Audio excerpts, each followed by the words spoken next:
All right. Ready? I'm ready, dude. So ready. All right. Welcome to Lalo Dagach podcast. I'm here with Devon Tracey. On Twitter is known as Atheist-Ru, and his channels are Atheism-is-Unstoppable. Um, Wow. I said that You okay? said that was amazing. I thought for sure you'd fuck that one up. I've messed it up a few times. You're right. It's not that easy to say. Atheism is unstoppable. Atheism Yeah. is unstoppable. It Yeah. it's the syllables, it's the I don't know, the certain letter combination. It's just not meant to be said correctly. Yeah. It's the ism and the unsyllable, the part that kind of Yeah. makes it a little bit of a tongue twister. Yeah, I think so. Yeah. So Devin, Devin has been at this a lot longer than I have, but I came across Devin because he was making really good criticisms of the Young Turks on Huh. YouTube, which I was looking for at the time because that's like literally it was Jank who pretty much pushed me into having an online presence. Before that, I just had Facebook and I would just talk to friends. But this guy actually outed me into this world, this bizarro world of Yeah, trolls and YouTubes and Twitters and things like that. dragged you down into the gutter. Yeah, Yeah, I that's how I first saw you, as I saw your original video on the Young Turks criticizing them. No, yeah. no, it wasn't the Young Turks. It was the Sam Harris, or was it the coverage of the Sam Harris It thing? was so I could have done a lot of things Hmm. from that, but I thought, well, first I wanted to make a video about the Ben Affleck Sam Harris debate they had, but then I saw Dave Rubin made an excellent video just analyzing just that talk between Ben Affleck and Sam Harris. So I thought, but what really ticked me off was Jank, because, and I think, and you've talked about this a little too, like it even pisses you off more when it's people you think are on your side acting the Yeah, fool, right? yeah, but But I thought Jank. At the time I was still watching the Young Turks. I was still a channel I enjoyed, right? And mhm. I thought Jank was going to defend him, and I was like, what the hell? And I still kind of gave him the benefit of the doubt, and I made a video of myself talking to a camera and put it on Well, YouTube. I'd never done that before. Jank, you forced me into this, right? I know it's an act of insanity, but I Yeah. remember seeing it and I was like, "Thank God I'm not alone," because I thought I was going crazy. Yeah, And I everybody love, says that. yeah, and I like how you say you were surprised he was against Sam Harris. Like it is, he's wrong. He's on the wrong side of history. He's on the wrong side Yeah. of all of this shit. And it's like when Ayan Hirsi Ali, like, oh yeah, well, a leftist from America, of course he's going to be in favor of an ex-Muslim who fights for women's rights and like speaks out against Well, he's this death not. cult. I know exactly, He and makes all these videos against her. that's why it's shocking every time. Every time they come down on the wrong side of something, I'm just like, are you serious again? Like somebody's got to like retort, and so we bitch and wail into the night sky, and our little channels, going up against this 2 million. Although 2 million is not that much, really, in internet times. Well, it's more. I think. Well, if you had asked me last year, would have I had effect like the video? Because I did that video, and I did I think three more after that, and then I stopped. I didn't make more videos for half a year more. Yep. I didn't do any videos. I went to Twitter because I didn't understand how YouTube worked. I put it on there and I just stared at Hmm. the screen and I was like, well, what do I do now? Was this having an effect? I didn't know. So I started doing Twitter and then I started like, tweeting all this stuff out. And Dave Rubin at some point tweeted me, and he started tweeting at Jank, and he told me that it was because of the tweets I was doing about Jank that he finally decided to start tweeting about it. Yeah. Well, And Dave. yeah, I mean, he feels the same way that we do, obviously, yeah, especially on the Young Turks. But he must have been very encouraged to see that he wasn't alone. yeah. I I mean, mean, but that's the thing. It's like I would have never guessed that it wasn't my plan to start doing this, and I would actually have an effect on people who are actually involved in this story. Do you know what I mean? well, that's you could say that about most anything. Like us talking in general, us making a video, it's unbelievable that anybody is listening for starters, and then Yes. secondly that they actually might change their opinion. Or I mean, it's damn near miraculous. But I mean, you and I are basically we're spearheading the anti-TYT movement. I mean, you on Twitter, me on YouTube, and Dave Rubin sees that. I mean, Dave Rubin is a common ally for both of us, and I think it's important. I think it's a process that within the left, or it's a subdivision. I mean, look, I'm happy to divide from these people. I distance myself, but part of the reason why I argue and criticize them is that I'm trying to maybe pull them into sanity. Like, I don't want to make them the enemy because we agree on 90% of things. But I mean, I'm pessimistic that they're going to come around because these ideas are not just minor things. This is a fundamental problem in how they view the world. In these binary black and white, the oppressed, the oppressor, fuck white people, all of those things are like core values for them. So it's not just one issue. It's not just Israel. It's not just, it's who they are. And it's a major difference. I noticed that you're just like me. You don't really talk about Fox News. You can care less. No, boring as hell. I have never tweeted about Fox News. I never made a video about Fox News. But not just that they're boring. They're also, if Richard Dawkins gets invited to the Bill O'Reilly show or Sam Harris, which they have, and Bill O'Reilly acts like a fool in front of them. But if you noticed, Bill O'Reilly and nobody on Fox News dedicates their really dedicated time to Twitter and videos and slandering and lying about Sam Harris. This is only coming from the left, which is fascinating. It's not on the right. I know. This is what happens. This is like in the mob. When you get killed in the mob, it's not from some strange guy in a ski mask. It's from your best friend. Yes. It's from the guy standing behind you saying, "Hey, come over for dinner." Bang. Have you seen Goodfellas? Joe Pesci, he gets shot by his guys. Yes. Oh, spoiler alert. I mean, if you haven't seen Goodfellas, you shouldn't be. Yeah. We don't even want to know you anyway. I don't want to know that person. Distance ourselves from you. Yeah.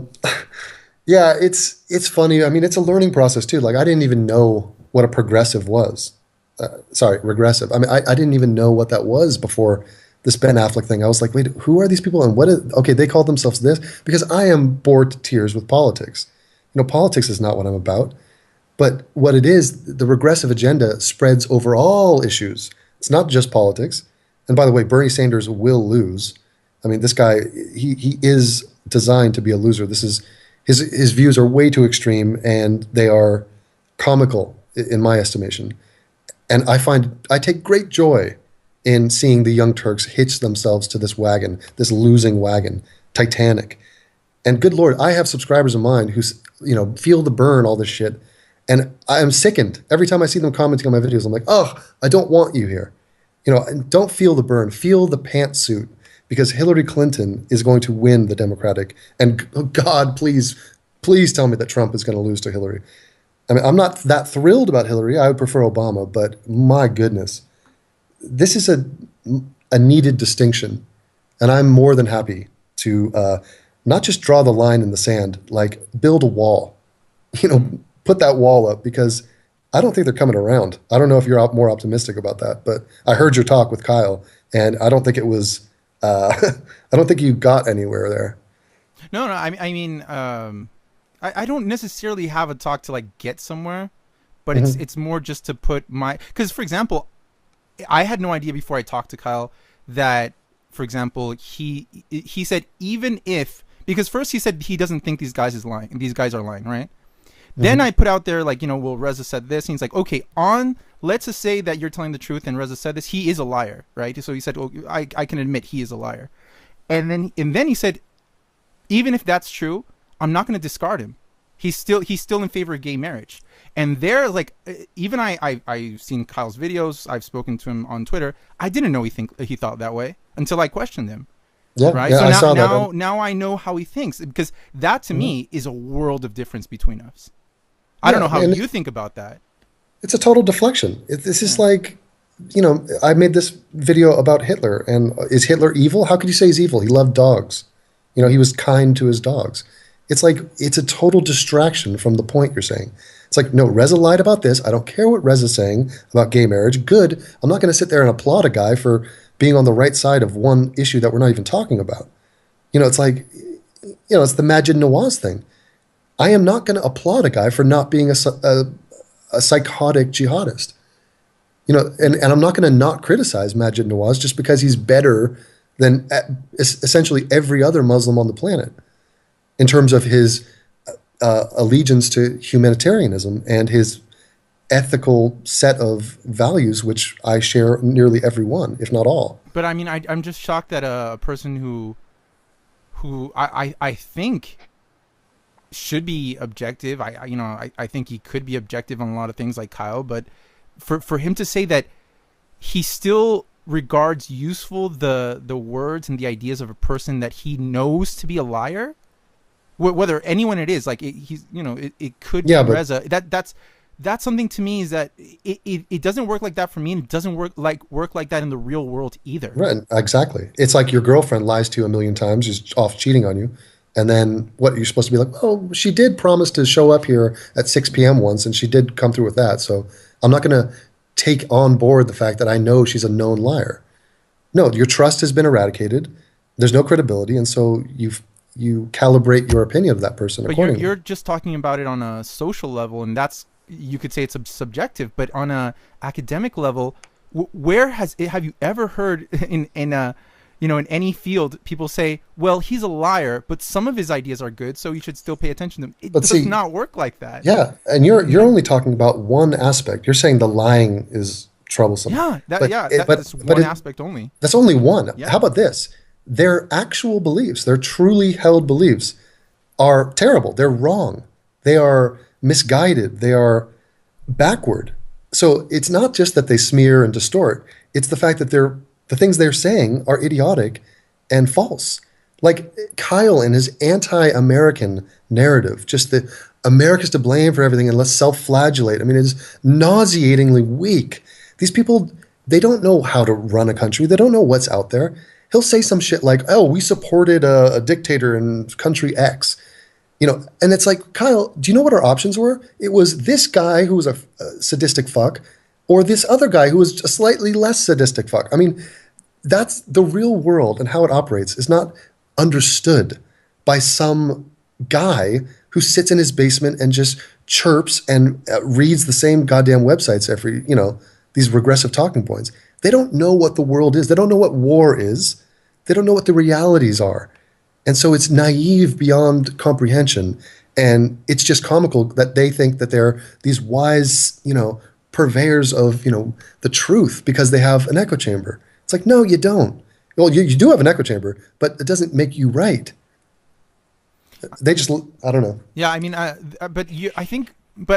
kind of almost disagree with you a little bit, because now you're getting into a disagreement where we could actually debate it. Like there's a lot of these people, like you think they're wrong. I agree with you. I think they're wrong, but that's worth debating, and it's not. And they're just wrong, right? And we can debate that point. But to me, lying is more important, because that person doesn't even deserve a platform to debate their position. Like I told Kyle, like Reza Aslan shouldn't be on the Daily Show to even discuss his wrong or right ideas. He shouldn't be there as a liar to begin with. But wait a minute, you just are assuming that the Daily Show is some news outlet or some credible, objective source. Well, that's what I'm saying. It's like that now lying or telling the truth doesn't matter. And that's shocking to me. It seems to be totally irrelevant in the world. And even Kyle said, no, I'm not going to discard him because some of his ideas are good, even if he's lying. That is shocking to me. I mean, honesty is everything in this. It's everything. It's not one aspect. It's not another opinion. No, that's everything. You don't get to express your opinions if you don't have honesty. You don't get to publish in a peer-reviewed journal if you falsify facts. It speaks to your character. Yes. And it speaks to how we should view you in future conversations. We know who you are. We know what you're about. It's like Jacqueline Glenn.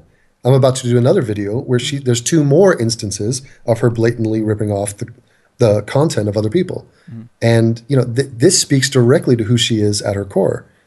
And it's not one or two things. I mean, we're not talking about just like a mistake. We're talking about an intentional tactic that they employ. But again, while that perturbs me, it's not to me more important than the fact that they're wrong. Well, I mean, they're like, just to finish like on that point, there's a reason why, and I think, I don't know if Kyle just doesn't understand why this happens. Like, why is it that a person who lies in academia or plagiarizes, why are they discarded completely? And I told him that a lot. Like, you have to discard these people. It's because nobody can actually fact check every annotation in every book. Like, I can't. It would.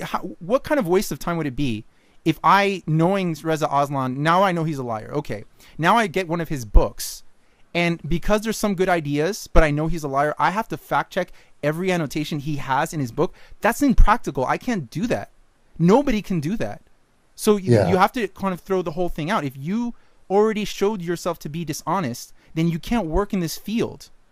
And that's it. Yeah. Yeah. Well, it's like sometimes it's a little bit more hidden than just a overt lie. It'll be more like mistruths or exaggerations of things. For example, like the Young Turks, like they'll do a story, they'll do 100 stories about police killing black people. And they will do zero, I'm not kidding, zero stories on police killing white people, which happens twice as much. So is it true that those police killed those black people? Yeah. But is it a distortion? Is it it's a half truth. It's like, I always use this example. So like, if I say to you, you have both your hands behind your back, and I say, excuse me, do you have a gun? Are you holding a gun behind your back right now? And you answer, no. And I say, okay, well, show me what you got. And you pull out 2 guns. You technically did not lie to me. You don't have a gun, you have 2 guns. Like that's the kind of shit we're dealing with. Yeah. And they feel they can get away with the half truths and I don't know, just wildly the focus of what they talk about is just so off kilter. It's just the proportionality is all skewed. What, like you focus a lot on the subject of race with the Young Turks. I just it's not a subject I know too well. It's obvious to me that what they're doing with race as well. But one of the facts I point out, because I know this about them because I've been watching them for many years, is I know for a fact they've never, Cenk has never talked positively about a dissident of Islam. He's never talked about an ex-Muslim, a critic of Islam. He's never showed a video of any of these people. He's not going to do a video on Majid Nawaz or Sarah Haider or Ali Rizvi. He's not going to do a video on any of these people and say, this guy has criticized Islam and I agree with it. He's never going to do that. He's never done it in the past, and he's not going to do it in the future. So, but to tie it to what you said, is he lying by not doing that? No, it's not a lie. He's just not giving them a platform. But it's also distorting his narrative, or the narrative, you know. It's just propaganda. Yeah. I mean, it's just choosing what you want. I mean, these people have editorial control. They put videos on stuff that they want to do stuff on. I mean, this is unchecked. I mean, there's no opposition. It's just whatever we say goes. That's why these people can lie. I mean, that's what I'm saying. Like, at some point, everybody thought independent media was going to be the best thing ever, and it turns out to be a horrific Frankenstein, because if you falsify facts and you work for the New York Times and it comes out like this writer misrepresented the facts he wrote about, the New York Times will be in a ethical and moral obligation. They'll have to fire you. They will do it. But Glenn Greenwald, he owns his own little magazine, The Intercept. Who's going to fire Glenn Greenwald for lying? And he's not going to fire other people who work for him who are lying about Sam Harris. Yeah, and the Young Turks, the same thing. It's sad. It's a sad state of affairs where you even have to point that out. I mean, you're comparing right now what Glenn Greenwald is doing and what the TYT network is to the New York Times. They're so far removed from that. They don't even deserve to be in the same, not sentence, paragraph. I mean, it's not, they are not news. They're not credible outlets. Like, for example, even Fox News, for as biased a propaganda machine as that is, do you remember the show? They used to have a show called Hannity and Combs. And it was Sean Hannity and this liberal Democrat guy, weakling, beta male, Alan Combs, I believe. And it was trying to appear to at least show 2 sides. You know, they talk about fair and balanced. And so they'd have Sean Hannity spit his nonsense, and then Combs would come back with some liberal talking points. And they were trusting that the viewer could be like, okay, I've heard both sides. This is now a healthy debate of ideas. I'm getting a lot of information. It's not just one side of the story. I mean, it's friggin' insane to go about that. I mean, if you get your news outlet, your news from a source that does not cross-check, does not challenge their ideas, The Young Turks could have anybody on their show. They could have a new atheist on their show. They could have a Republican on their show. They don't. They intentionally don't, because they're like, why would we do that? Let's just homogenize it. Let's all just, echo the exact same thing on a microphone, and then applaud ourselves for doing it.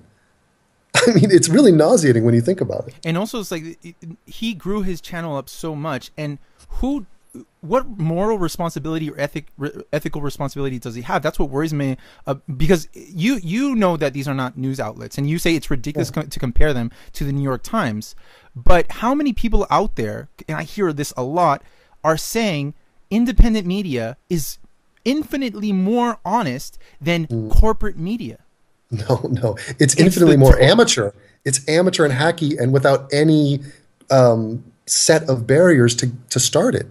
I mean, for God's sakes, these people have no credentials. They didn't go to UCSB like us.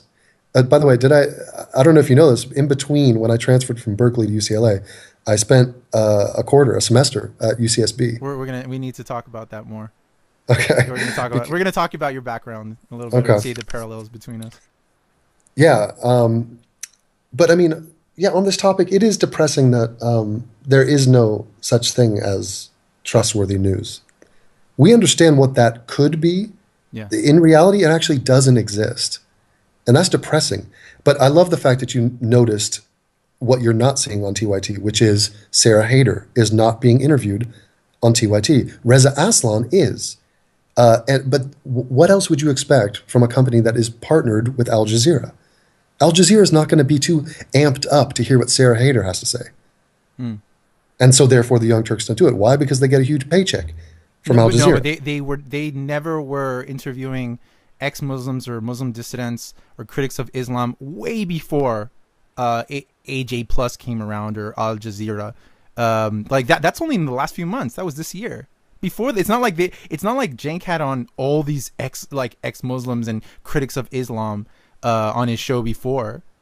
Never. Never. It never happened. People think like, oh, now he's sold out. No, he always. The thing is that before, he knew his fan base was liberal atheists, and but that's why he's getting a paycheck from Al Jazeera. He's now he can show his real opinion of these people. Yeah, I abhor these people, and I think that's clear to anybody who watches my videos. Which people? And brown people.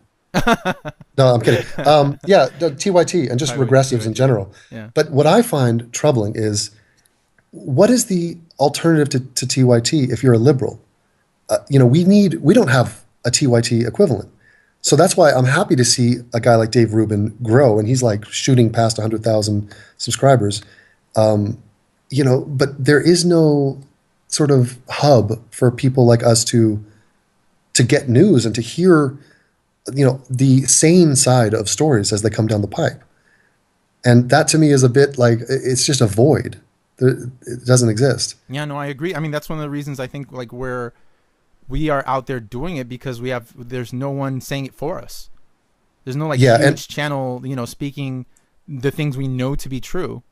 And it's encouraging to see people like you, people like a lot of my fans, they get it now. They see it. I don't even have to say anything. I'll go to a Young Turk video. It'll have like tons of dislikes, and the comments will be like talking points that I've made before, but it's just the rebuttal to all of the regressive nonsense is out there, and people have heard it, and they know it's not going to fly. So like if Cenk gets up there and starts bitching about Mein Kampf being sold in Germany again, everybody knows that Mein Kampf is a bestseller in Turkey right now, and he's not mentioning it for personal reasons, because he wants to beat his gorilla chest and say he's the best. That's why. He'll get up there and bitch about somebody who denies the Holocaust, and we're like, Cenk, you denied the Armenian genocide. Yeah, it's like, no, he sees those comments, like when he'll post a tweet and he'll get 20 tweets below it replying, well, Cenk, what about the Armenian genocide? And he'll ignore it, but he sees it. Obviously he sees it. Yeah, he knows it. It's beautiful. It's poetry. Yeah. He denies that we know that he denies the Armenian genocide. I mean, he's just denying everything. It's like, stop denying my understanding that you deny the Armenian genocide. And I don't know. It's priceless because they keep pumping out stuff, and it never ceases to amaze me. Like for example, racism. On the surface, they would appear to be anti-racist, and yet, if you pay attention, they are completely racist towards white people and condescendingly towards black people. And it's really not hard to see. You don't need to be a gaucho to understand that. Let's switch gears a little bit and let's go Yeah. into that stuff. Okay. I noticed there's a lot of similarities between you and me. Right. There's some significant differences, but there's some interesting parallels. You're originally from LA? Yeah. So you might think some guy in Chile, a non-white guy, a Palestinian guy of Chilean nationality, and a white guy living in Germany, we have nothing in common. Turns out we're both LA guys. Yeah. And the city that you're born and raised in says everything about you. And we both spent time at UCSB, which is Santa Barbara. Well, there's more parallels than that. Like one, we were originally from LA. Two, we were brought up, we're both purebloods. Atheists since the day we were born. Just like Sam Harris. Just like in Sam the same Harris, same city, same guys, same general generation. I'm older than you, but still. Yeah. I mean, yeah, we come from a time before the internet, and we have never been indoctrinated, and so that is a very different perspective. I mean, completely different. And I'm not many people talk about true bloods. And for anybody who doesn't know, true blood is a vampire terminology, but it just means that you have been an atheist from the get-go. Like, you're not a recent convert or deconvert. And, for us, we're bored. Yes. We're done. It's like Lalo and I, we're not going to sit here and talk about evolution and creationists. No, and, absolutely not. Yeah, it's just, and it's the same reason that we don't talk about Fox News, even though I just did. But I don't make videos about them because it's like, where is the intellectual stimulation? I can't get off on this. I can't fap to that. It's like, I mean, like Jacqueline Glenn just made a video today about top 10 arguments against gay marriage, refuted. And it's like, oh my God, we understand gay marriage is good. Like, it's past. Do we have to attack these people? Like, I understand this. Go ahead. I think the main difference you're referring to is, for example, a person who was a Christian and let's say a creationist, right? And they believed all these details about the world being 6,000 years old and how the dinosaurs were actually living amongst humans, and evolution is kind of this big scientific conspiracy. They believed all this stuff, and recently, or in the last few years, they stopped believing in it, and they think that's fascinating, and they want to talk about how evolution is real and creationism is false, and they want to get into the details. But to you and me, that's like talking about let's get into how let's get into the details of how leprechauns don't really exist and unicorns don't really exist, and let's look at the scientific evidence to show that they don't exist. That would be insanity for you and me to talk. We would never waste our time with that, and that's why we have a huge difference with these people. They find that interesting. We're bored of it. Like that's nothing to us. Yeah, and you could see it with Sam Harris too. Like he doesn't want to talk about atheism. Yeah. I mean, he's like, good Lord, that's the least interesting thing I could talk about. I mean, and I get it. These people, they want, as they talk and as they go through the arguments over and over again and they're obsessed about, beating down religious people. What they're doing is reconfirming their choice to be an atheist. They're just sort of, they get off on it. They enjoy hearing the arguments and just playing it back in their head. And it's like, I don't know, maybe I'm a bit hypocritical because I've made a lot of anti-religious stuff, but I'm doing it to entertain atheists.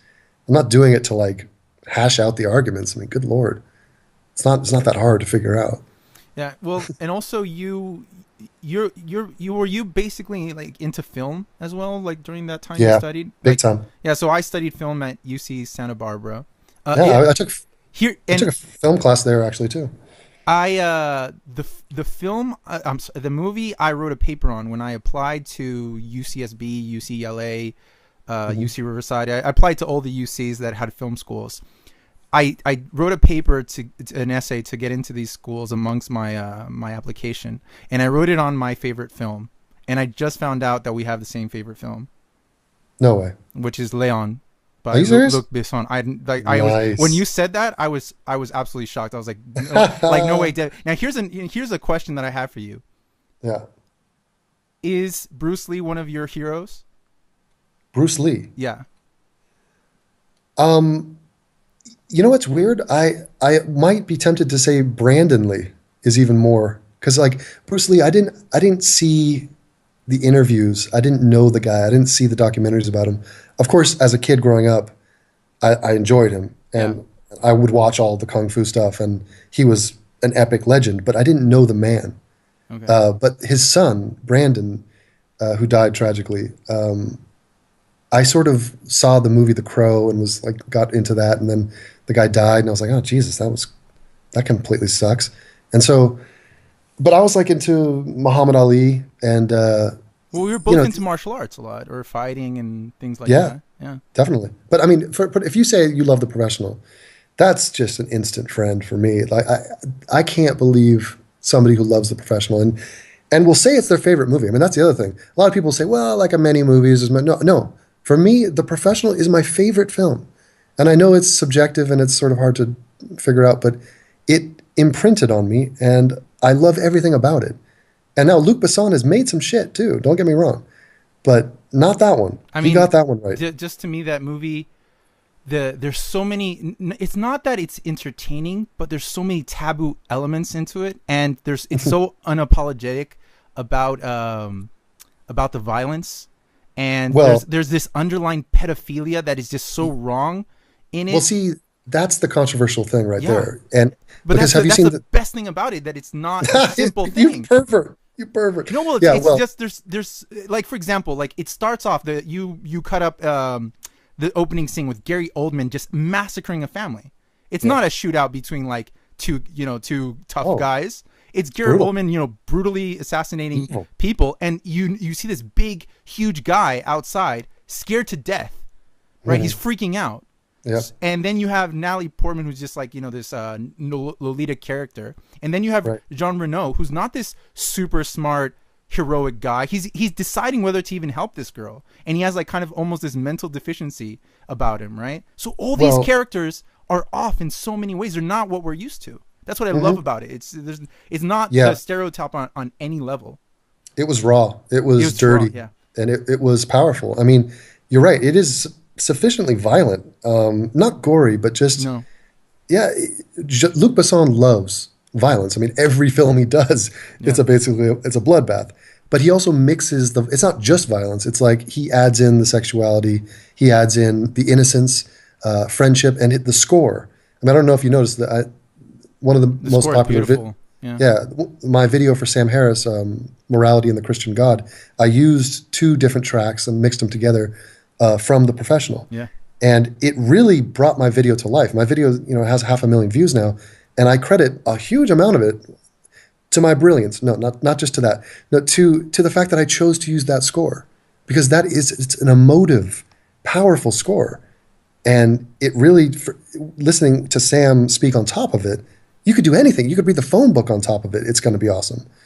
But as far as the pedophilia, I don't know. Have you seen the director's cut? Yes, I have. I kind of the director's cut kind of cuts away the action a little bit. That's why I kind of feel like Well, it should have been cut out some, but yeah, once you've seen it enough times, the original, you appreciate the extra scenes, obviously. yeah. You just love the fact that they kept filming, but Yeah. a lot of it's done for timing and pacing and stuff like that. But they cut out a bunch of scenes that hyped up the sexual aspects to this relationship. Not that they ever did anything, but I'm saying the tone and the sexual tension. There's a bunch of scenes that they cut out because I think they tried to minimize. I mean, I bet the studios were like, Luke, we understand you have a thing for young girls. Okay, we get that. I don't think the American audience is going to be too hyped about some 40-something-year-old assassin hooking up with a 12-year-old girl. Can we limit that? And so, to me, I never really saw that relationship as anything more than a protective father figure type. I understand that she had a crush on him, and and that's in the film, but I don't think he felt anything sexual for her, which Well, is a yeah. little bit odd to say because we're talking about Natalie Portman. We're talking about a woman that would, in a short number of years become an international celebrity and a sex symbol, and is an extremely beautiful woman. And it's sort of that taboo area of like, when are we allowed to acknowledge that this woman is beautiful? Well, I mean, there's so many things just about the relationship. One is that Natalie Portman at that age was the perfect person to pick because, let's admit it, she was absolutely gorgeous, but so underage. And you Yeah. look at her and you're guilty. Like you know it. You look at her and I'm like, God, this girl is gorgeous, but she's Well, but you're only pubescent, right? guilty. You're only Yeah. guilty if you're thinking sexually. I mean, Exactly. Yeah. she's cute, But but but then you have on top of that that because Luc Besson does a beautiful job of making her the young one compared to him, yet psychologically and emotionally she's superior to him, right? Yeah. She looks at him like a 50-year-old, and he looks back at her like a little child. That's the amazing dynamic to it. well, you meant the other way around. She looks at him as No, no, the small child. no. She looks at, well, I meant it as a way that, well, yeah, she's the mature one, Right, right. and he has the personality of a little boy. Like Oh my God, yeah. dude! The movie. I've never talked to anybody about this movie, let alone publicly. I love Because that I never. you posted that just before we talked. That's what Yeah. it is. I'm like, God, we have to talk now. Well, it's just. I mean, you know, I talked about Gary Oldman and his performance and just how majestic that was. I mean, Gary Oldman can do no wrong. That guy can buy. I will buy that guy a beer anytime, anywhere, any place after that performance. And he's done other great stuff too. But him as a bad guy, oh my God, it is every word. We used to, we like bought not even the DVD. It was before that. It was Laserdisc. We bought the freaking Laserdisc of that thing, and we would like quote him, and we would like rewind and watch his little, the little things he would do with his face and his little mannerisms. I mean, it is the most quote worthy. I just love it. And I remember I saw it on a rainy day. I went into a video store, and I was at a phase in my life where I was not overly doing that great. And I just rented it and watched it by myself and was totally transfixed. And I don't know, I cannot see another movie taking its place. And I know it doesn't address major issues. I know it's not like Schindler's List or something. But like, I don't know. As far as a piece of entertainment, you can not do better than Leon. Yeah, it's as close as you're gonna get to a perfect film, I think. And what about The Fifth Element? I mean, The Fifth Element's fantastic too. I mean, it's not The Professional, but it's wonderful. Did you ever see the movie called Les Samurai? Who made it? It's Melville, Jean-Pierre Melville. It's with I tend to avoid the French. well, I mean, but this is general policy. well. You have to watch this because once you watch it, you'll realize that a lot of inspiration for Leon for The Professional came from this film, because it's a guy in the film. He's also an assassin. He has like also this little pet parakeet, which is versus The Professional. He has like this pet plant, and but they lead very simple lives. You know, they're obsessive about their job. You know, and that's another brilliant thing about The Professional, is that he's not like, oh, I'm a professional spy and I work for the government. No, he exercises a certain amount every day. He drinks a glass of milk. He almost has this savant quality to what he does. You know, he doesn't love anything else. He doesn't want to do anything else. Yeah, I think maybe one of the themes is innocence, because he is a grown-up child. He has no idea what he's doing with women, with socially, with money. You know, he doesn't know how to write or read, right? I mean, he's and then Natalie Portman, obviously her childhood is lost, her innocence is completely gone. And so I think this is a theme that he revisits over and over again. In fact, I was watching a movie the other day, and I was like, this feels like a Luc Besson film. I mean, the guy does the same formula over and over again, and I can't blame him. I mean, he's got to eat, he's got to, cash checks. And sometimes the formula works better than other times. But I don't know. It seems to be hard to recreate yourself. Like, a director only has X amount of stories to tell. And that's why when a director can stay fresh and can reinvent himself over and over again, that's truly amazing. Well, that's why Luc Besson doesn't have many movies. Yeah. He made very few films, and then he just kind of produced other people's films a lot. it sort of bugged me that he married Mila Jovovich. Like, I mean, just the whole, because I'm guessing Luc Besson's not like some studly guy, right? He's No, kind of a he's not. short, little froggish dude. Yeah. But he does a casting call, and it's like, okay, we're looking for a young 20s, late teens, super hot chick to be in this sci-fi movie. And, you know, thousands of women show up, and he basically hand selects his wife and his mating partner. Now, that's probably just pure jealousy coming from me. But well, I guess the relationship didn't end successfully, so at least I have that. So you were a big Mila Jovovich fan? Yeah, I think she's kick-ass, and her role in The Fifth Element was magic for me. And yeah, what's not to like about Mila Jovovich? A model turned actress who actually has skill, and she's a singer. A singer. Yeah, she was a singer first. Yeah. And you know, her work in that zombie flicks. Yeah. That was good stuff. I don't know if she's done like real serious roles, but yeah, what is she up to now anyway? I have no idea. Got to check back in with her. I'm sure once people listen to us, they're gonna like, oh God, I have to watch Leon the Professional. And when you guys watch it, watch just the opening as it first shows Natalie Portman, who is trapped in this horrible fighting family. It comes up on the camera, and she's sitting in front of a railing in the staircase, and the railing looks like she's in front of a prison cell.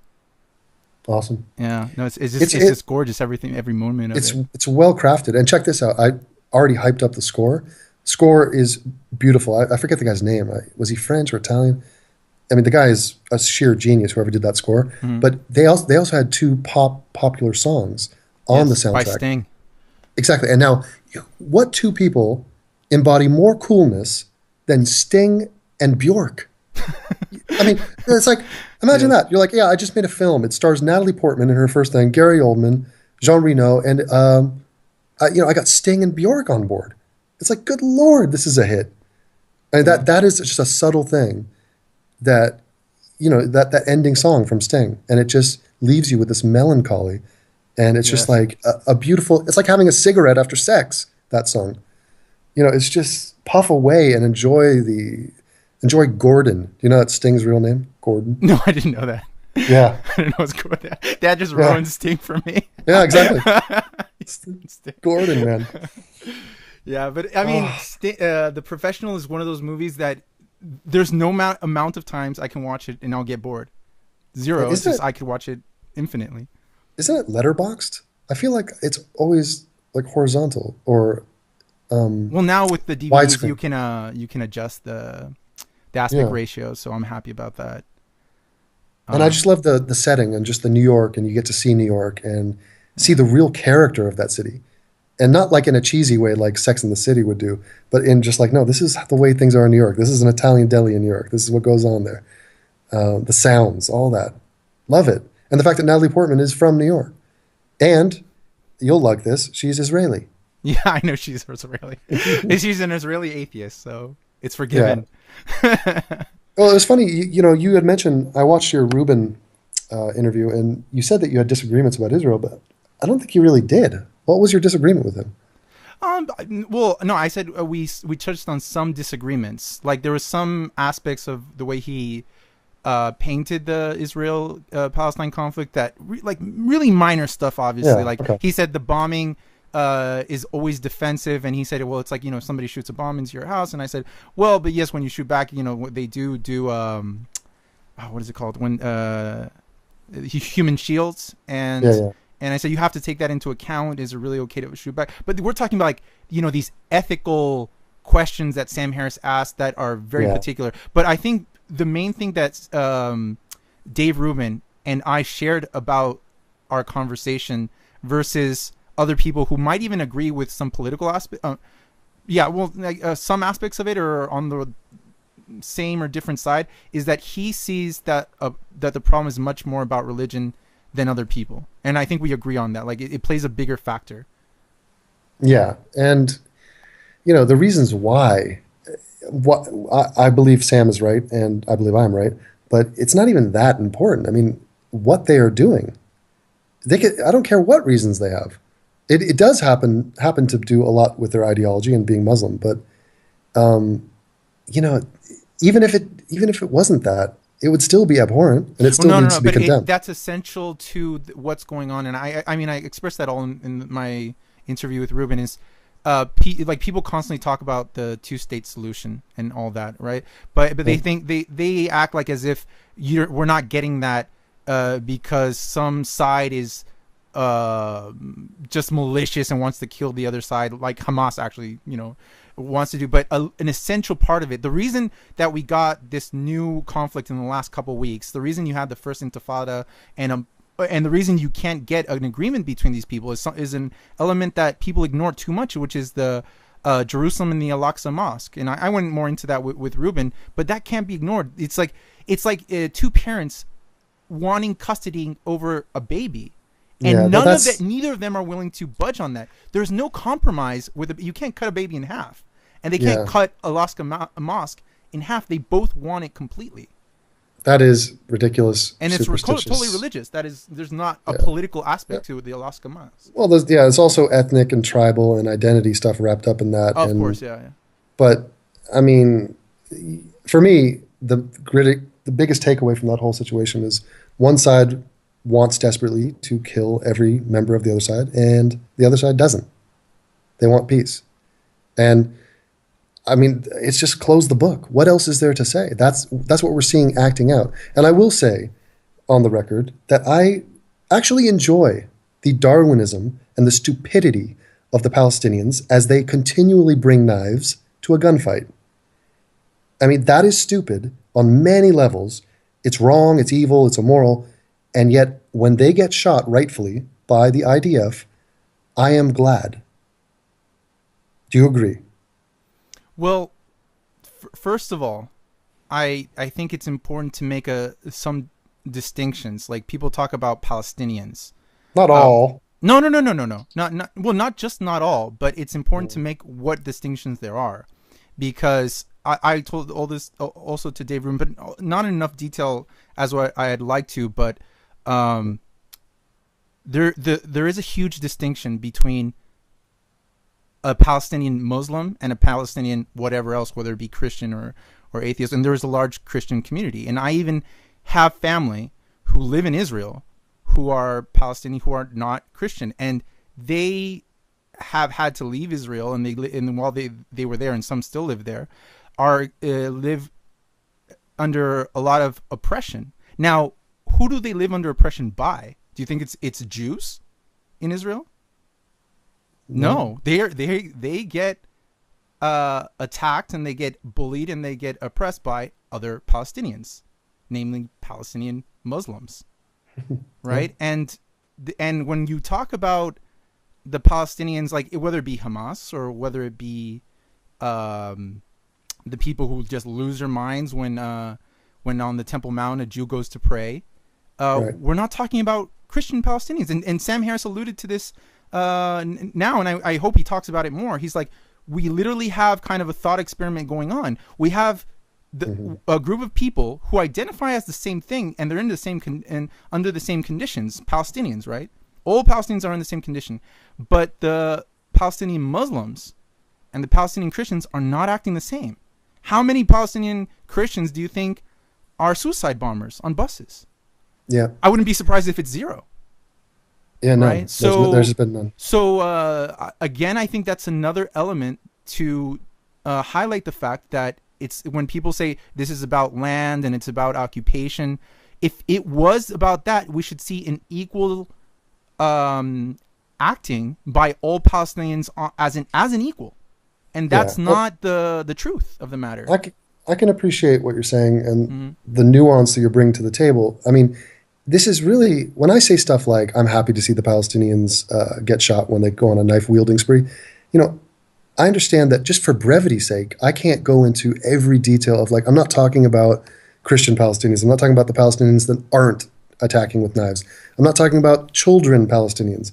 I'm talking about, if you wanted to get a full description, it's the people it's Hamas. It's the people that are actually genocidal. Those are the people I'm referring to. And I'm aware that there are Palestinians, like apparently now in Chile, or around the world, that are not in favor of that. Well, but I mean, so you have talked about that, but let me ask you, how do you feel about the Palestinians in, let's say, Gaza, who are used by Hamas as human shields, and then Israel bombs them, and they sometimes they'll side with Hamas, sometimes they'll see them as assholes. They might go either way, but like, imagine how much it must suck to be in their situation. Yeah, and it's tragic on a human level. This is all tragic stuff, and I wish I could change it, but I find it very interesting and comically absurd for anybody on the outside looking in to criticize a war. I mean, it's just what an absurd act that is, to be like, well, I'm not in favor of this killing by these people over here. You didn't kill correctly, my friend. It's like, no, it's a war. It's like it's so murky, to make these moral judgments and to sort of bitch, like to bitch from outside and be like, I'm critical of what you did there. But even still, I still think it's a clear-cut case morally as to what's going on there.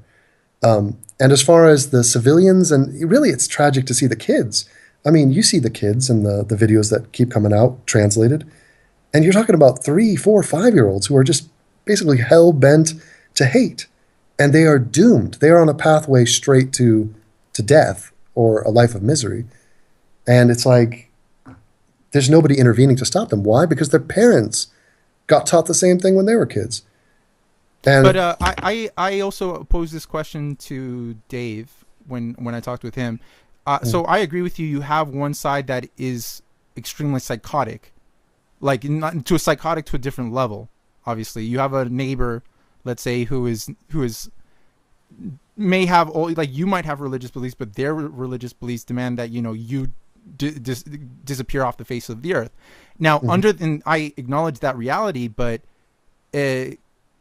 what about the fact that in that situation where you have this psychotic neighbor, you instigate him to kind of even get more pissed off, like building settlements that they don't need to build. There's no need to be building those settlements. Yeah, but I don't think the settlements are the core of the hatred. No, it's not the core. It's not the core. I'm saying but it's definitely in a bad situation. It's not helping. But once you're in a fight, you're in a fight. I mean, this is a blood feud that has gone on for generations. So whatever little thing one side does to the other at this point, you have to go back to the original thing. For example, when I got called a racist online, people said, they slandered me and they said, you're a KKK, you're a racist, white supremacist. Okay, so now this person has attacked me. Now the gloves come off on my side. Now I'm going to go after them. But you have to trace it back to, like, who is the aggressor and who is defending. This is morally very important. And that's what we're all talking about here. We're talking about what is right. What is the right thing to do? Who is in the right here? Because really, it's none of our business. And also, we don't have a say in this. There's nothing and I can do. Yeah. The Israel armed forces are going to do whatever the hell they want, and you and I cannot stop them. So, all this is PR. This is window dressing. And granted, their PR is terrible, but it's because guys like Cenk and people on the left smear them constantly. I mean, Netanyahu's statement recently about Hitler's meeting with the Grand Mufti. And who gets smeared from this? No, not the Grand Mufti, not the leader of the Palestinian Muslims, and an icon for these people. No, it was Netanyahu. It wasn't Hitler. I mean, it's unbelievable that they still find a way to make that story about fuck Israel, when really there's nobody denying that the Grand Mufti was an absolute Nazi sympathizer. They had their own division of the SS, and was totally in favor of the Holocaust. What's worse? Let me ask you, what's worse? The fact that the Nazis, these ancient German people that are, there's only a few of them around still, that they did the Holocaust and were in favor of the Holocaust, or that there are people today who want to do it again? What's the more relevant point? And I just find it amazing that people can hear a story like that and just somehow throw it into the meat grinder, and out comes fuck Israel. Well, I mean, because the problem with the story that Netanyahu painted is that he was making this kind of strange parallel between Palestinians today and him, more than it was a criticism of him. Well, it's Palestinian, but see, that's the thing. If you ask Palestinians today, they do want a genocide. They want to wipe them out. I mean, that's not even a controversial statement. Well, but even he got criticism from some Jews Oh, because he well, I think it's a valid criticism in the sense that you're taking away responsibility from Hitler, no, and no, you're no, no. throwing it He on the never Mufti. he never did that. I mean, trust me, Netanyahu is not a Hitler fan. I mean, this is absurd. He could go on for days and weeks, on months on end, talking about how Hitler was evil and what the Germans did was wrong. That wasn't the point. The point is that the Palestinians have an allegiance and that there's an anti-Semitic movement that goes beyond peace treaties. It goes beyond national borders. This is a tribal bloodlust of hatred that these people have carried on. And the allegiance, I mean, the Grand Mufti went and toured the death camps, Auschwitz, and places like that. I mean, they had meetings there, not just with Hitler, with Eichmann and Himmler and all sorts of other top lieutenants in the Nazi high command. No, no, no. I mean, The this is Grand Mufti is no person to defend on any right, but level. Yeah. but who the Palestinians today still regard him positively, and they still feel the same way. I mean, who cares what people in the 1940s thought and did? Uh, what people right now think and are doing. Well, like right now, there's probably some guy in Israel who's attacking and killing a Jew because of the same. I mean, this is a game of telephone. It's this, you get taught this hatred through the generations. And I guess maybe collectively as a society at large, like a global society, we are tired of this conflict. We are sick and we are frustrated that we cannot solve this. We could put men on the moon. We could put frickin' machines on Mars. We cannot solve Israel. And maybe there is nothing to do. Maybe it's time to, I don't know, like force an earthquake to like chip off Israel and just let it float out into the Mediterranean. I don't know what to do here. Well, I mean, to me, because I mean, we could go on forever about, because I really don't enjoy much the conversation as to who's more right. Do you know what I mean? People start doing body counts. They start doing analysis of intention, and it can get very morbid Okay, but and very biased. But to me, I think one side is like, yes, the Hamas particularly is very genocidal. Not so much in the West Bank, because when you refer, like, the worst elements of the Palestinians, let's say, is always referring to Gaza, right? And we talk about the bombings, like I told Dave Rubin, we're talking about Gaza. We're not talking about the West Bank, where many of the parties are secularists. But and so you have actually like three actually parties going on that are extremely different, not two.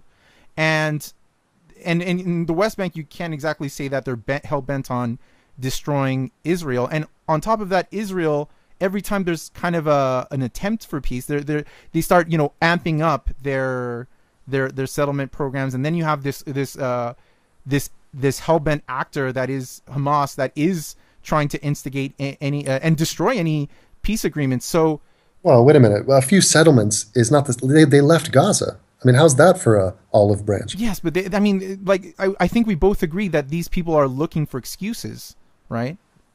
Well, they don't need an excuse. No, they don't need excuse, but try not to give it to them, right? Okay, well, I understand your frustration with trying to say who's to blame. I mean, for me, the answer It's is not. obvious. To me, like, where I was going to go is that I have pretty much come to the conclusion that peace is not going to come from there itself.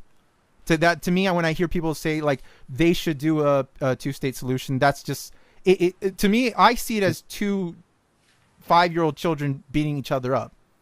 They're not gonna stand up and shake each other's hand on the by themselves. Somebody has to like grab them by the head and force them to apologize. And I would like, for example, the United States to say, well, I'm not giving any more foreign aid to either country lest you guys sign a peace deal. But then, you'll get half the world saying that the United States is using strong arm unilateralism to promote its own agenda and things like that. So that's not going to happen. But I think that's the only way it could happen. Yeah, I mean, to use your analogy, I don't see it as two 5-year-olds beating each other up. I see it as one 5-year-old continually attacking the other 5-year-old and the other 5-year-old defending themselves. But I get what you're saying, and I think the problem is we are sick of this, and we would all prefer it to end. We would prefer peace to reign. We don't want the killing and the random hatred and the lives being lost constantly. So how do we stop that? You know, who is the aggressor here? And look, the thing is, if the Palestinian territories, if Gaza was Switzerland, and it had an economy and it had a currency and the people had lives and hope for the future, we wouldn't be talking about it. Well, we might still be. That's how crazy their anti-Semitism is. But the point is, these civilizations are wildly apart, you know. And so, the Palestinians are going to blame the Jews for all of their woes and misery, even though it's the Jews that are basically giving them a lifeline with aid and help. I mean, they're using. Well, first of all, they're citizens. I mean, what, 25% of Israel is Arab. So I don't know. It is a never-ending saga, and I don't want to bog us down with it, but I'm happy to have expressed some thoughts on the issue. Yeah, I mean, I kind of wanted to talk about it with you because it's something we talk about a lot, and I have some background in. But another thing is, have you noticed that we have to talk about this? Is that because I don't know if you like how much you read my Twitter, but I don't really like talking about this. It's not a subject I like. I'm dedicating my life. I never really wanted to, and it's not because of lack of interest. It's because of it's so futile. It's basically like boring in its stupidity of the conflict. I hate it.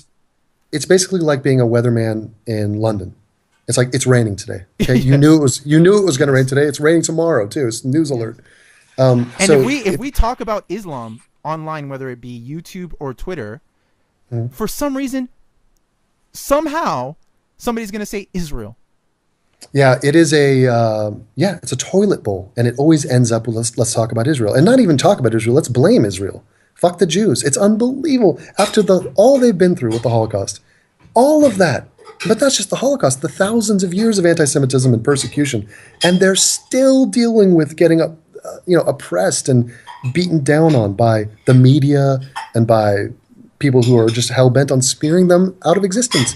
And this is 0.02%, no, 0.2% of the world's population, Jews. I'll be on Twitter. I'll put up, let's say, a criticism of the Quran, or I'll put up a quote of the Quran. And I'll criticize them, like, whatever, this is violent or something.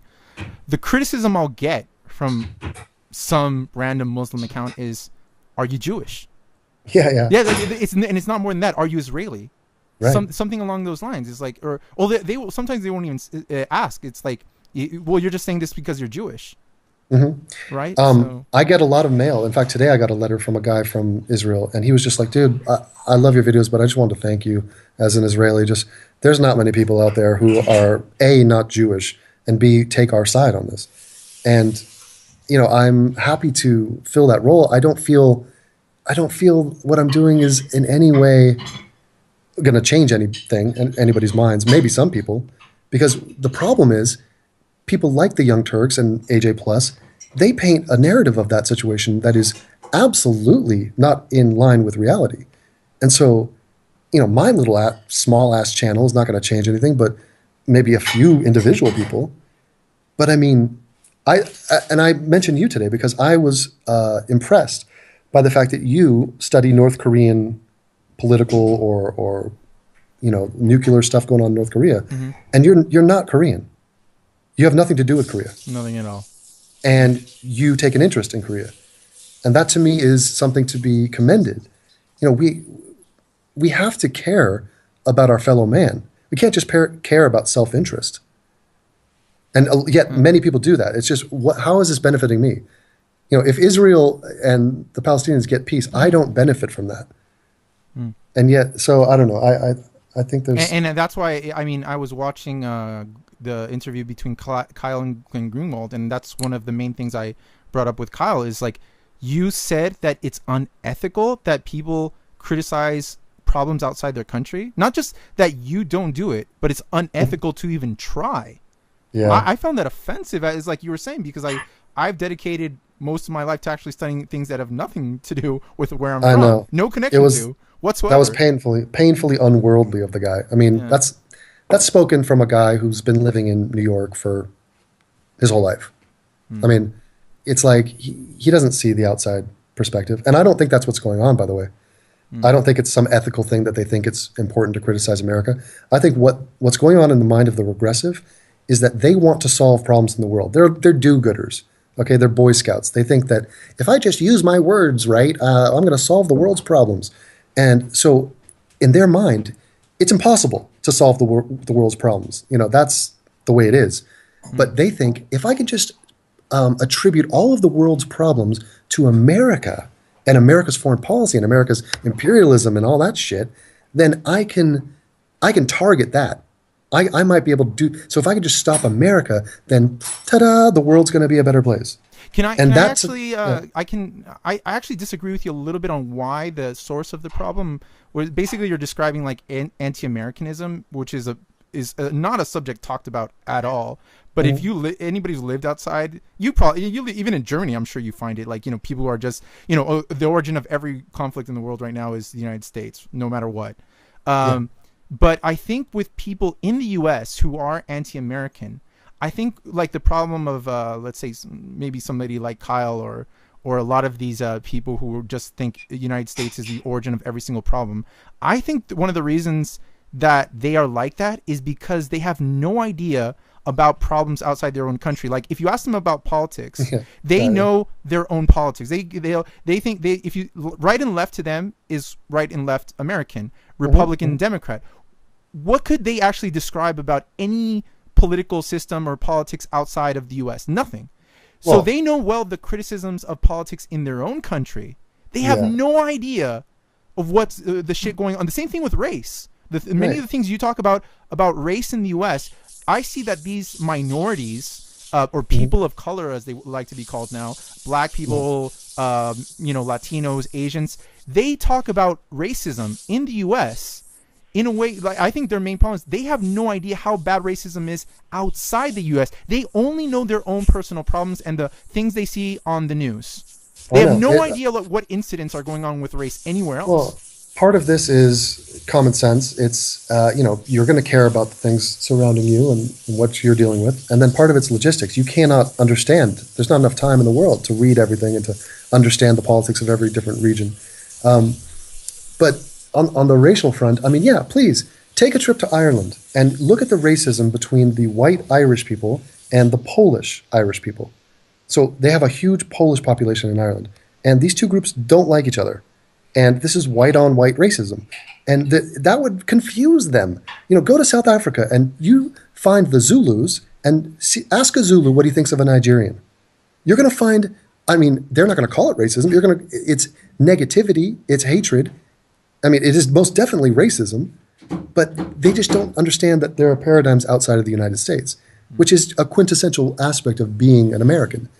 The world revolves around you. But see, as far as Kyle goes, the guy is ridiculous. I did a video on him. They did Boko Haram. He did a video about Boko Haram, and the start of the video is Boko Haram kills 10,000 in this village. Okay, this happened last year. And his video, he briefly touches on, that's bad. You know, that's crazy. They killed all these people. Is that the village that was really close to a UN kind of humanitarian site, and they went to Boko Haram had like raped and killed a small town for like days or a week. It was the whole village was wiped out. I mean, 10,000 people.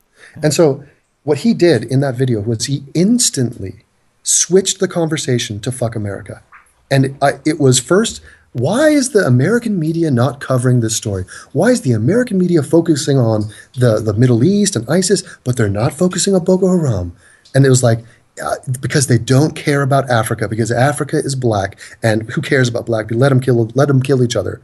The village that was killed, those were black people. It's white people are racist. It's Americans are racist. And that's where he took the story. And then he went even further and he said, why is America not invading Nigeria? Why aren't we stepping in and stopping Boko Haram? Oh, we're going into Syria. We're going into other places, Libya, other places. We have all these imperialistic ambitions in Afghanistan, Iraq, and then he goes up, talks about Halliburton and oil and all that shit.